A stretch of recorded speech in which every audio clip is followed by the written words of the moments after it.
a figurehead for North East football. He was huge.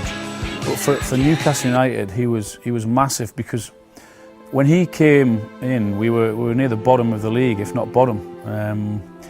Confidence was at an all-time low, including myself. If he hadn't have come in, then I would have probably had to have left the football club. And it was just an aura about him that on his the first game that he was there, he took some of the senior players into his room and just speaking to us for half an hour, he just gave us confidence without actually seeing us play. And there was just something about him that when he spoke to you, that he knew what made you tick. Even in his last few months at Newcastle on the training ground, he was still laughing and joking. He'd be first in the morning, last away. He'd beat everyone into the training ground and onto the training ground. He loved to be precise with his time. He hated lateness, and that's the one thing that really annoyed him. He wanted everyone to be punctual and out on the training pitch at the right time. But if you worked hard for him, both on the pitch and off it, then you would definitely get on with him. He was watching the youth teams. He was watching the reserves. If the first team weren't in, then he would be there with the reserves, coaching them, working on the training ground. That's what he loved. That he loved being out on a football pitch, and that's where he's at his happiest. Any autographs that wanted doing, whether you were a young kid or whether you're an old man, he would have time for you, and he would want to speak to you. He would sign anything that you wanted for him, and he was that kind of guy. Everyone loved him because of who and because of what he was. That wasn't just kept for the North East or Newcastle. That was all around the country and in different parts of the world because of who and what he was and what he represented to football. My feet beginning all over again.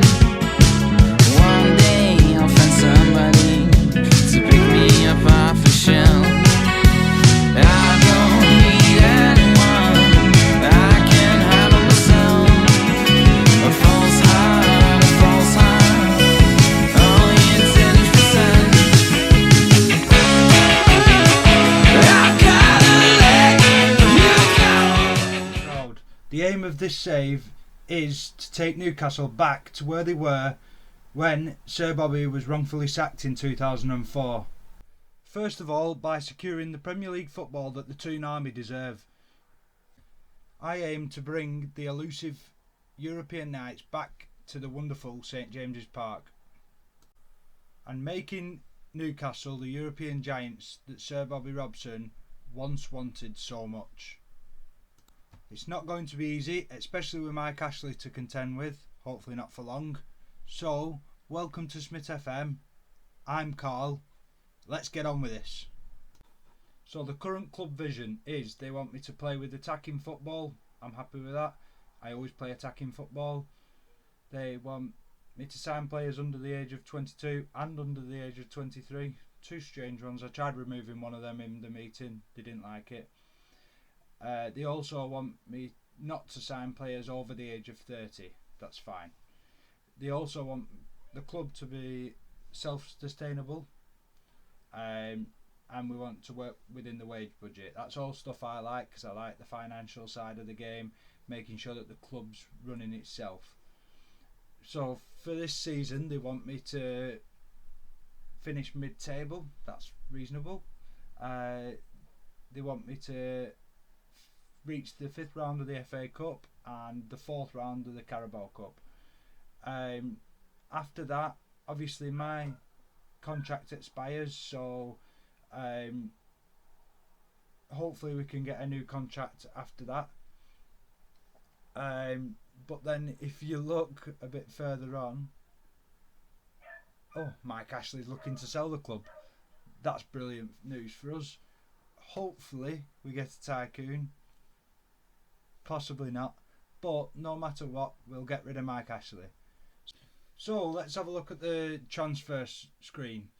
We've got just over 13 million, just under 100 grand in the wage budget. I'm trying to get some more money in through selling players. There's a few players here that I really don't want anymore. I've got offers for a few, and I'm also looking at a few different players. You'll know a few of these players. Angel Gomez from Manchester United, who I support, and there's a few young lads there.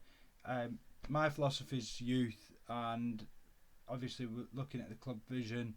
Newcastle want us to use youth as well, so I'm happy with that. I'm trying to bring in Les Ferdinand as the director of football, and I'm trying to bring in a couple of scouts, and I've replaced the head of youth development with Brian Klug from Ipswich, which we know Ipswich have got a good youth development, so that's a good sign. Onto the finance screen. We have 78 million in the bank. That's irrelevant because when Mike Ashley leaves, he'll probably take it all. If we have a look on the debts and the loans, we've got repayable loans to Mike Ashley. We owe him 130 million, which is a lot of rubbish because he hasn't put a single thing into Newcastle Football Club since he's been there. Then another 33 million to him, so there's 162 million. As soon as Mike Ashley leaves, he's taking 162 million. Then we've got a bank loan to pay off that will be paid off thankfully in 2021. Actually, it'll be paid off New Year's Eve of 2022. So, well, New Year's Eve of 2021. Sorry, should I say? We look at the income. There's not much to see on here. Same again on the expenses. And if we look at this, we've not got a single star player. That's not a bad thing. That means we've not got anyone that's been well overpaid. But it'd be nice to get a star player in, someone who we can look at and say, yeah, he's going to change. The two important players I'm guessing are my two highest ability players. Saint Maximum, yes, he's an important player, and Almiron, oh no, he's a regular starter. So if we have a look and see who's the contract, who else is the important player? Yeah, Martin de Bratka, the keeper, brilliant keeper. I'll be looking to keep hold of him for a couple of years, and then my plan is to replace him with Freddie Woodman, that's in the youth team. He's on loan at the moment. As soon as that 28 days, I'm going to bring him back and try and mould him into the squad, get him learning from De Bratka. Obviously we've got Bentalab that is on loan from Schalke, ex-Tottenham player, I think. I might be right there. Yep, I was right. I'm going to send him back. He's on £83,000 a week in wages.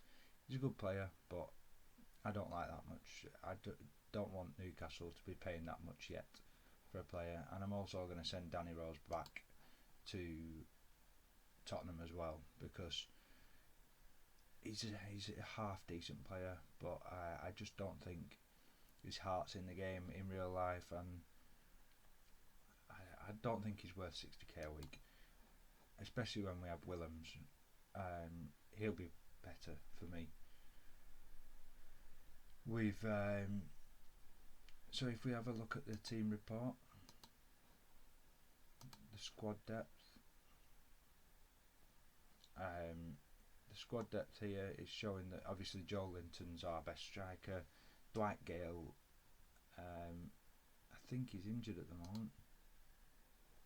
Yeah, so as you start the game, Dwight Gale's injured for 3 months.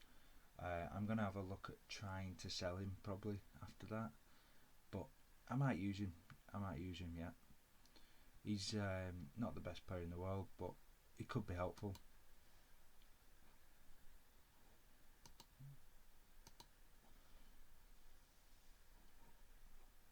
So we're in desperate need for a centre attacking midfielder, because Almiron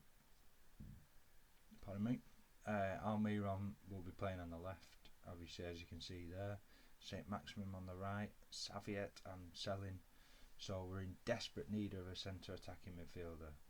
If we go down, obviously Bentalab's going. John Joe Shelby is probably going to be playing alongside one of the Longstaffs. Now, until I get a centre attacking midfielder, I will probably play. I'll just change the formation now, because I'll probably play a different formation. Until I get him, I'm probably going to play tiki-taka and change that to 4-1-4-1 defensive mid. So we've got this formation. Obviously, if I just do a quick pick just to show you roughly what sort of team I'll be playing with that. If we go back onto the team report, it shows us a little bit more.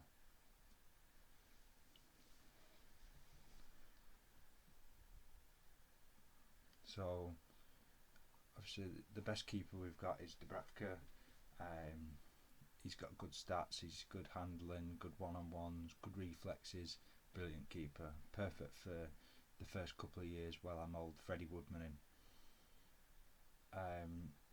At right back we've got Emil Kraft, 24 years old, Swedish. I can work with him. We'll see what he does. He's not the best player in the world, but he's got fairly even stats all over. Sorry, people will get upset with me calling them stats. Attributes. Then we've got Lascelles obviously at the back, the captain, 16 heading, 17 leadership, 16 strength, 16 natural fitness, 6'3", 25 years old, English. I think he's a lot better than 3-star current ability, a lot better. So we'll work the defence around him. At the moment, Lejeune's injured, I think.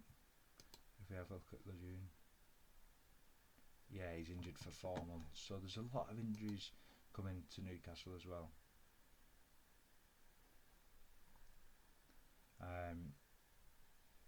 If I have a look at Shah, I think Shah's going to be our player. Yeah, Shah's going to be in there as well. 27. I think we're going to need another centre back, to be honest. Definitely, because I'm getting rid of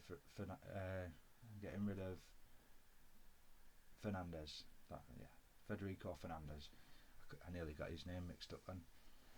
I nearly called him Fernandez Federico. Then on the left we're going to have Willems, and as a backup the homegrown Paul Dummett, 27 years old. I'm pretty sure he's been at Newcastle all his career. Yes, he has. So is he a Newcastle lad as well? Yeah, Newcastle lad, Paul Dummett. Keep him in. I don't think Newcastle treat him the best, to be honest, but he's going to be my backup. It says regular starter, but we'll try and change that, because he's definitely not a regular starter.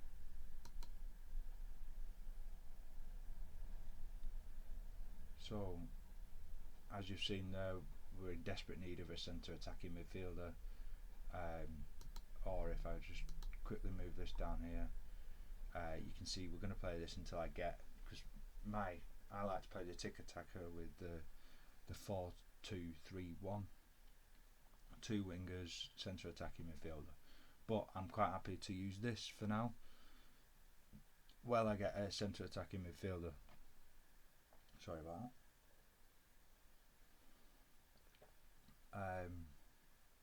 Just using my Mrs. Stitch cup. She won't be happy about that. If we have a look at the assistant report, right there, the assistant's saying we need better depth at centre back. I massively agree. Attacking midfielder, just said it, we need it. The overall depth of the squad isn't great. Crossing, don't use much crossing anyway, because I use the tiki-taka. Dribbling, again, don't use much tiki-taka. With the tiki-taka, they don't dribble much, it's just about passing. So this is the big one that I want to improve. The passing is often inconsistent and disappointing. Depending on, I want nice short passing. So for Premier League standard players, they should be able to do that. But I'd like to improve that and get rid of that. Penalties, at the moment, it's not going to be massively important. We're not going to end up in a Champions League final where we're taking penalties, but we will have to improve that.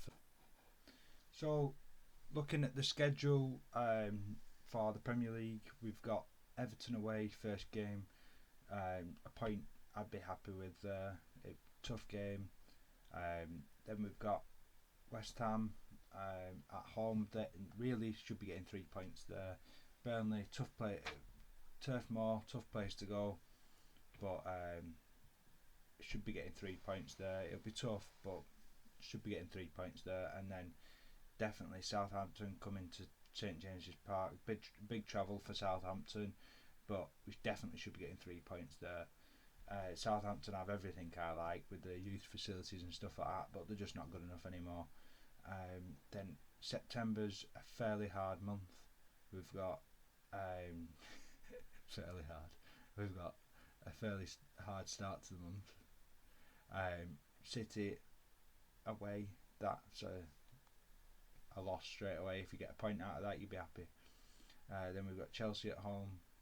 Again, if you get a point, I'll be happy. So if we finish September with 4 points, if we finish September with 3 points, I'll be happy.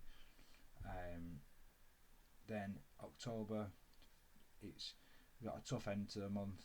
I'd be happy if we get out of October with 6 points. It'd be a result really. So we're aiming for mid-table, as you can see. We're aiming for the 5th round in the FA Cup, and this save is going to be hopefully a weekly thing. I'm going to play my games. I don't think I can stream games. I will try, but I don't think I can record games because I don't think my laptop's good enough for it. But I will try it. If there's any big games that come up, I will have a go and I'll record it. But basically it's just going to be a weekly update on how this save's going. It's not going to be too strict, it's a bit flexible, because obviously once this coronavirus finishes and it all blows over, I've got work to be back at. I'm just trying to do something to enjoy my time during this lockdown. So thanks for your time, and I'll see you next week.